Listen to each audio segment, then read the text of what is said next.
పొగరుబోతు పొట్టేలు. అనగనగా ఒక ఊళ్ళో గోపయ్య అనే చిన్న రైతు ఉండేవాడు. అతని దగ్గర చాలా పొట్టేళ్లు ఉండేవి. వాటిని ఉదయాన్నే అడవికి తోలుకుని వెళ్లి రోజంతా మేపి తిరిగి సాయంత్రానికి ఇంటికి తోలుకుని వచ్చేవాడు.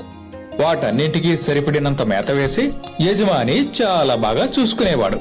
ఆ పొట్టేళ్ల గుంపులో ఉండే ఒక పొట్టేలుకు గర్వం బాగా ఎక్కువ.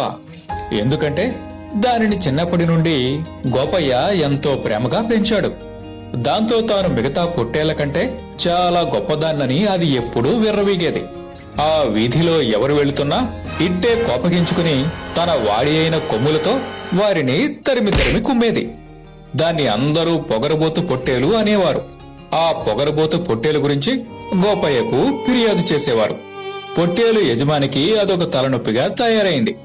అతడికి అదంటే ఎంతో ప్రేమ, అందుకని వదులుకోలేడు. కాని వీధిలో వాళ్ళ గొడవ ఎక్కువైంది.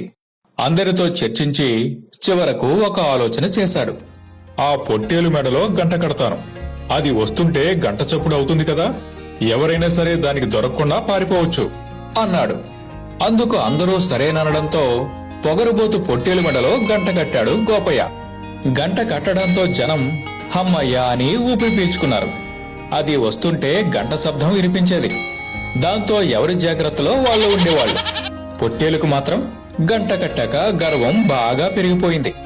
నేను గొప్పదాన్ని కాబట్టి ఈ యజమాని నా మెడలో గంట కట్టాడు అని అది మిగతా పొట్టేళ్లతో అనేది. ఆ గంటను చూసుకుని తెగ మురిసిపోయేది. దాని వింత వింత చేష్టలను చూసి మిగతా పొట్టేళ్లన్నీ విస్తుపోయేవి.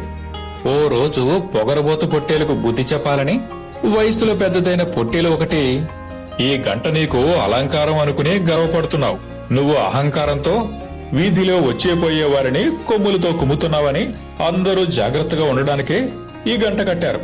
అంతే తప్ప ఇందులో మురిసిపోవడానికంటూ ఏమీ లేదు అంటూ నిజాన్ని చెప్పేసింది. ఆ మాటలు విన్న పొగరబోతు పొట్టేలు ఆలోచనలో పడింది.